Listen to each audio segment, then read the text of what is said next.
बताया था कि अब बारी आ गई है आज की खास चर्चा की। और आज की जो हम खास चर्चा करने वाले हैं कि क्या कर्नाटक में भ्रष्टाचार के जवाब में जाति कार्ड खेली जा रही है मुख्यमंत्री सिद्धारमैया के द्वारा। कर्नाटक के सीएम सिद्धारमैया का दावा है कि उन्हें पिछड़े होने के कारण भ्रष्टाचार में फंसा दिया गया है।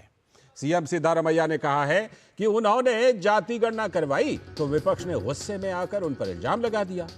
मैसूरू अथॉरिटी ने सीएम सिद्धारमैया की पत्नी को 14 कीमती आवासीय प्लॉट आवंटित किया है और ये अलॉटमेंट ग्रामीण इलाके की कुछ भूमि के अधिग्रहण के आलोक में किया गया है। लेकिन सवाल यह है कि पिछड़े और दलितों के लिए शहरी विकास प्राधिकरण की जो योजना थी उसमें केवल मुख्यमंत्री के परिवार को ही 14 प्लॉट कैसे मिल गए।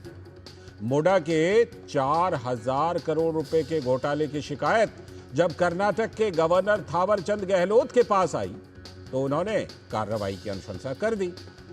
अब बीजेपी का आरोप है कि कांग्रेस पार्टी ने भ्रष्टाचार को तो एक परंपरा बना लिया है।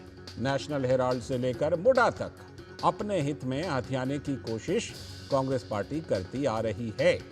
बीजेपी का यह भी आरोप है कि सिद्धारमैया का बेटा एमएलए है जो मुडा काउंसिल के मेंबर भी हैं। उनकी उपस्थिति में काउंसिल ने अरबों रुपए की संपत्ति सिद्धारमैया की पत्नी के नाम कर दी। कर्नाटक में 6 साल पहले सीएम सिद्धारमैया ने जाति आधारित जनगणना का फैसला लिया था, लेकिन अब तक उस दिशा में कोई प्रगति क्यों नहीं हुई, यह भी एक बड़ा सवाल है। आज तो जाति कार्ड खेल रहे हैं। अब राहुल गांधी की बात ले लीजिए, कहते हैं जिसकी जितनी आबादी उतना हक। तो फिर जाति गणना की रिपोर्ट सबमिट होने के बाद भी उस पर कोई कार्रवाई कर्नाटक में क्यों नहीं करवा पा रहे हैं। वो हजारों करोड़ रुपए खर्च करके अगर रिपोर्ट जनता के काम ही ना आए तो फिर उस कोशिश को सिर्फ राजनीति ही तो कहेंगे। अपने ऊपर सैंक्शन के विरोध में जाति कार्ड खेल रहे सिद्धारमैया को मालूम है कि भ्रष्टाचार के आरोप में कर्नाटक के 2 पूर्व सीएम एचडी कुमारस्वामी और येदियुरप्पा के खिलाफ गवर्नर ने जांच का आदेश दिया था। ऐसे कई मुख्यमंत्री रहे हैं जिन पर भ्रष्टाचार के आरोप लगे तो तत्कालीन राज्यपाल ने जांच के आदेश भी दिए। तो फिर सिद्धारमैया को जाति कार्ड खेलने की जरूरत क्यों पड़ रही है, आज इसी पर खास चर्चा हम करने वाले हैं। तो कर्नाटक भाजपा के अध्यक्ष बीवाई विजयेंद्र ने इस पूरे मामले पर क्या प्रतिक्रिया दी, आइए देखते हैं। मांग कर रहे थे, लेकिन अब जो राज्यपाल जी जो सैंक्शन दिया है प्रोसिक्यूशन के लिए, कम से कम अब तो सिद्धरामैया जी को रेजिग्नेशन देना चाहिए, ये हमारा मांग है। जो सिद्धरामैया जी और डीके शिवकुमार जी लगातार बीजेपी और जेडीएस के बारे में दबाव डालने की कोशिश कर रहा है, ब्लैकमेल करने की जो कोशिश कर रहा है, हम लोग डरने वाले नहीं है। तो ये सवाल कर्नाटक से उठ रहे हैं कि क्या भ्रष्टाचार के मुद्दे पर जाति कार्ड से उसको ढकने की कोशिश हो रही है क्या। आज इसी पर खास चर्चा के लिए हमारे साथ पहले से मौजूद है हमारे सलाहकार संपादक विनोद मिश्र जी तो स्टूडियो में हैं ही, साथ में मधु N Rao ji, Bharatiya Janata party Karnataka BJP के स्पोक्स पर्सन, बहुत बहुत स्वागत, मोस्ट वेलकम। और साथ में निजाम फौजदार साहब, कांग्रेस के प्रवक्ता, बहुत बहुत स्वागत निजाम साहब आपका भी आज की इस खास चर्चा में। मैं चर्चा को थोड़ा विस्तार देता हूं विनोद जी के जरिए। विनोद जी, जो सिद्धारमैया जी के ऊपर मोटे तौर पर अगर देखें तो 2 बड़े आरोप हाल में लगे।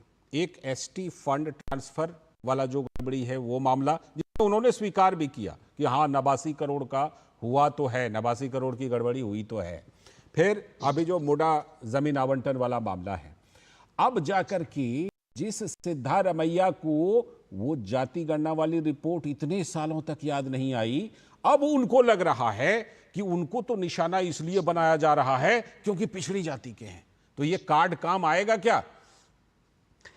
कार्ड काम आएगा, इसलिए तो लालजी सीएम सिद्धारमैया एक मजबूत और आप कह सकते हैं कि पुराने कांग्रेस के नेता हैं। बिल्कुल। और अगर आज उनको ये अपना जाति कार्ड खेलना पड़ा है तो उनको लग रहा है कि इसका असर होगा, क्योंकि इस दौर में आप देख रहे हैं कि जाति का जो है पूरा का पूरा सब जगह जाति कार्ड ही चल रहा है।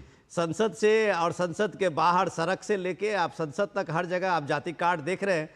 तो सिद्धारमैया को ये सोचना गलत नहीं है कि उनको लग रहा है कि जाति कार्ड खेल सकते हैं, उम्मीद है उन्होंने उनको, है खेल ना? दिया। अब सवाल ये है कि क्या सिद्धारमैया पहले सीएम हैं जिनको ये सैंक्शन गवर्नर के तरफ से किया गया है प्रोसिक्यूशन के लिए? हमने रिपोर्ट में दिखाई कि नहीं भाई, पहले भी हो चुकी। ये एक आप कहते हैं संवैधानिक व्यवस्था है कि सीएम पे जो अगर भ्रष्टाचार के आरोप लगते हैं तो उसमें गवर्नर से सैंक्शन जरूरी होता है, तभी सीएम के खिलाफ में वो केस और मुकदमे आगे बढ़ते हैं कोर्ट में सुनवाई के लिए। बिल्कुल।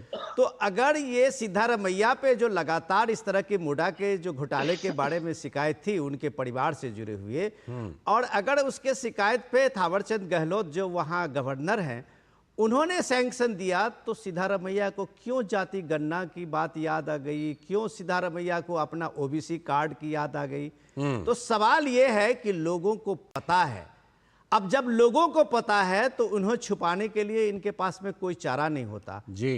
आप एक मैसूरी अथॉरिटी का देखिए, डेवलपमेंट अथॉरिटी का, जो विस्तार से आपको बताएंगे बीजेपी प्रवक्ता, कि 14 बेकीमती जो आप कह सकते हैं करोड़ों की वो प्रॉपर्टी है जिसको इस प्लॉट को इस एवज में दे दिया गया कि सिद्धारमैया के परिवार की कुछ जमीनें जो ग्रामीण इलाके में जमीनें थी वो कभी मैसूरू डेवलपमेंट अथॉरिटी ने उसको बिल्कुल जमीन उसको लिया था, उसके एवज में उसको कहां मिलता है कि शहरी डेवलपमेंट में। सबसे सवाल इंपॉर्टेंट है जो वहां लोग पूछ रहे हैं कि ये जो डेवलपमेंट अथॉरिटी का जो मकसद था वो वही पिछड़े दलितों और जो वहां के पिछड़े लोग हैं उनके बीच में ये जमीन जानी थी। ठीक है। सोसाइटी के लिए ये जमीन का आवंटन होना था। बिल्कुल। तो फिर एक सीएम के परिवार की पत्नी, सीएम की पत्नी को 14 ऐसे बड़े प्लॉट कैसे मिल गए? जी। ये सवाल का जवाब तो ये नहीं होता है कि हम बैकवर्ड कास्ट से आते हैं इसलिए हम पे बीजेपी जो है इस तरह की निशाना दबाव बना रही है। ठीक है, मैं मधु एन राव जी के पास आऊंगा, लेकिन उससे पहले निजाम साहब के पास पहले जाऊंगा। निजाम साहब, क्या दिल्ली से सिद्धारमैया जी को ये वाला मंत्र फूंक दिया गया है क्या कि ये वाला मंत्र चलता है, हमने आजमाया हुआ है, ये मंत्र चल जाएगा, ये जाति कार्ड वाला मंत्र? देखिए, जब राजनीति की जाती है तो लोगों की अच्छाई के लिए की जाती है जी, ताकि पिछड़े लोग अहिंदा से जो आते हैं, बैकवर्ड क्लासेस से आते हैं, जो सदियों से उनके ऊपर जो प्रताड़ना हुई है, उनको एक समानता दी जाए। लेकिन बीजेपी चाहती नहीं है कि ये जो कहते हैं ना जस्टिस, सोशल जस्टिस जो मिलनी चाहिए लोगों को, वो जस्टिस को रोकना चाहते हैं। जब प्रधानमंत्री के ऊपर कोई सवाल उठाता है तो सदन में खड़े होकर कहते हैं मैं सबसे बड़ा ओबीसी हूं, मैं सबसे बड़ा ओबीसी हूं। वो जब कार्ड खेलते हैं तो उनको कोई और चीज दिखाई नहीं देती। जैसे कांग्रेस का लीडर कहता है कि मैं अहिंदा से आता हूं, मैं पिछड़ी जाति से आता हूं, तो कहते हैं अरे देखो मेरे भाई ये जाति का कार्ड खेल रहा है कि ऐसा हो रहा है वो।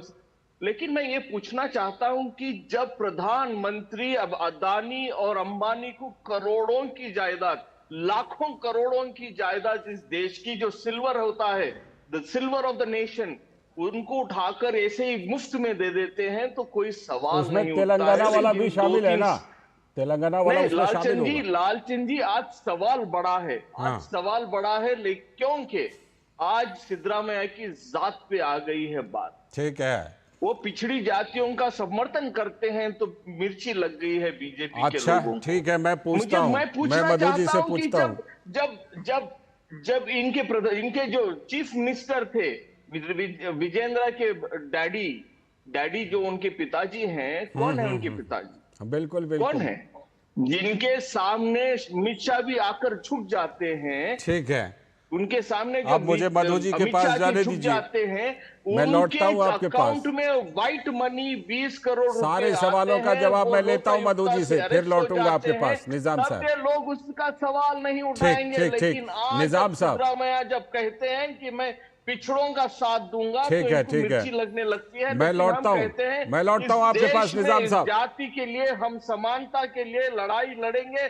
आपकी बात आ गई, आपकी बात आ गई आपकी बात। मुझे अब इस पर जवाब लेने दीजिए, इंसान को ना मिल जाए। ठीक है, मधु जी से जवाब मैं लूं, लेकिन उससे पहले एक बात कह दूं। जब यूपीए सरकार के दौरान चारा घोटाले में लालू प्रसाद यादव जी को सजा हुई, तो क्या आप उनकी राजनीति और पिछड़ों की राजनीति के खिलाफ नहीं थे ना? मैं लौटता हूं आपके पास। मधु जी, मधु जी, ये जो सवाल निजाम साहब ने उठाए हैं, निजाम साहब का कहना है कि आप लोग तो सिद्धारमैया जी को नहीं बर्दाश्त कर पा रहे हैं और इसीलिए उनके ऊपर ये सब इल्जाम लगा रहे हैं, और उन्होंने बाकी और भी तमाम सवाल पूछे हैं, तो उसका जवाब दीजिएगा। नमस्ते। नमस्कार। मैंने सुना जो फौजदार जी ने जो कहा है, परंतु एक बात तो मैं कहना चाहता हूं।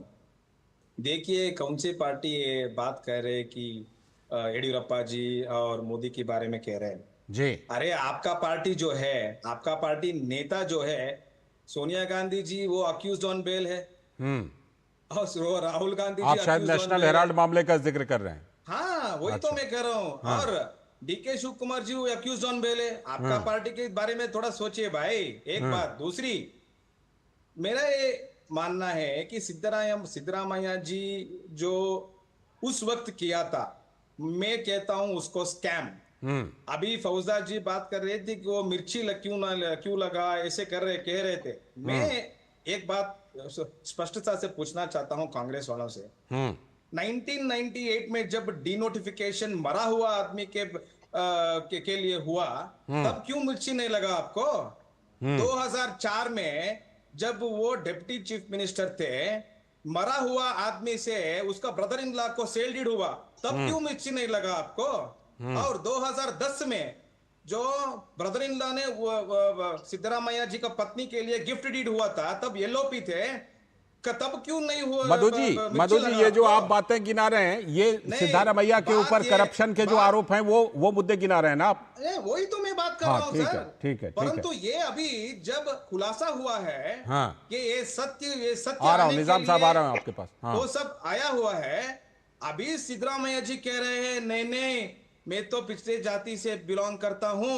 मेरा प्रश्न ये है, अरे सिद्धरामैया जी, 2011 में आप ही तो बताया था येडियुरप्पा को, येडियुरप्पा जी आप अभी दोषी मानने के लिए अभी इन्वेस्टिगेशन तो होना चाहिए, इन्वेस्टिगेशन होने दीजिए, तब तक आप चीफ मिनिस्टर नहीं होने के लिए उन्होंने कहा था। वही तो हम मांग कर रहे हैं अभी। अरे भाई साहब, ये सेम सिद्धरामैया जी है, फ्लोर ऑफ द हाउस पे जब वाल्मीकि कांड हुआ था, ठीक है। उस एक मिनट हाँ, वाल्मीकि कांड हुआ था, उसमें बताया गया है कि देखिए, यस 189 करोड़ नहीं हुआ, परंतु 89 करोड़ हुआ। वो मैंने भी जिक्र किया। मुख्यमंत्री थे उस वक्त। आप क्या कर रहे हैं सिद्धरामैया जी? अभी आपको पिछड़े जाति के लिए आप यू आर इंटरेस्टेड अबाउट पिछड़े जाति? क्या मधु जी, लौटता हूं। 11,000 करोड़ जो उन्होंने गारंटी के लिए लगाया है, एससी एसटी के जो कॉर्पस था, उसके बारे में आप नहीं बोलते। ठीक है मधु जी, आपके आरोप पे आते हैं, आप बोलते हैं नहीं मैं तो मधु जी लौटता हूं। ये गलत बात है। ठीक है मधु जी, लौटता हूं, लेकिन निजाम साहब का पहले छोटा सा काउंटर। निजाम साहब, उन्होंने कहा कि देखिए, आप उस समय येदियुरप्पा कौन दोषी है नहीं है वो तो बाद में तय होगा, आप उस समय येदियुरप्पा जी का रेजिग्नेशन मांग रहे थे ना, तो जब उस समय रेजिग्नेशन मांग रहे थे तो उन्होंने तो कोई जाति कार्ड नहीं खेली। बीजेपी कह रही है, मधु जी कह रहे हैं कि हम भी अभी रेजिग्नेशन मांग रहे हैं आरोप पर, तो इसमें कौन सा जाति कार्ड खेलने की क्या जरूरत है? सवाल ही नहीं उठता कि रेजिग्नेशन या राजीनामा दें। मैं पूछना चाहता हूं, किसका चीफ मिनिस्टर बैठे, chief minister on the seat of the chief ministership arrest हुए थे लोकायुक्ता से? किसके? भ्रष्टाचार कहां से उगता है?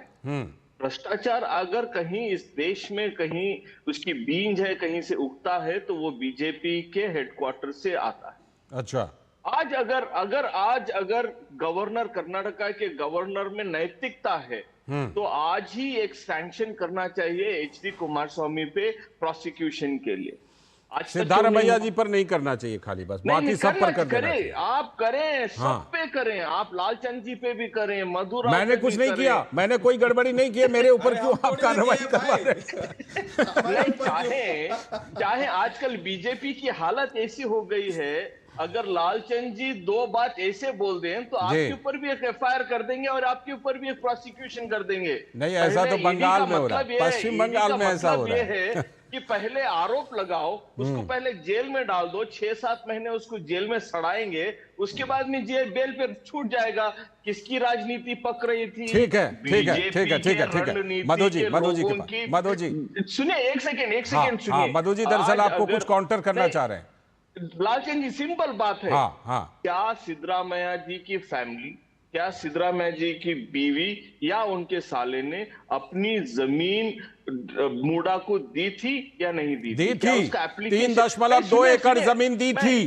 3.2 एकड़ जमीन दी थी। आरोप ये है कि उसके मुआवजे के तौर पर जो 14 प्लॉट दिए गए हैं, उसकी कीमत का डिफरेंस करीब 4,000 करोड़ रुपए का है। अरे सुनिए मेरे भाई, ये है मामला। क्या मैंने सिद्धरामैया बोला था कि मूडा को कि मेरी जमीन लेकर मुझे वापस कोई साइट दे दीजिए? नहीं, मूडा का एक प्लान था, लार्जर प्लान था एक लेआउट बनाने का। उसमें ये 4-3.5 एकड़ जो जमीन उसमें आ रही थी, उसी कोने में आ रही थी। हम वो मामला बता रहे हैं।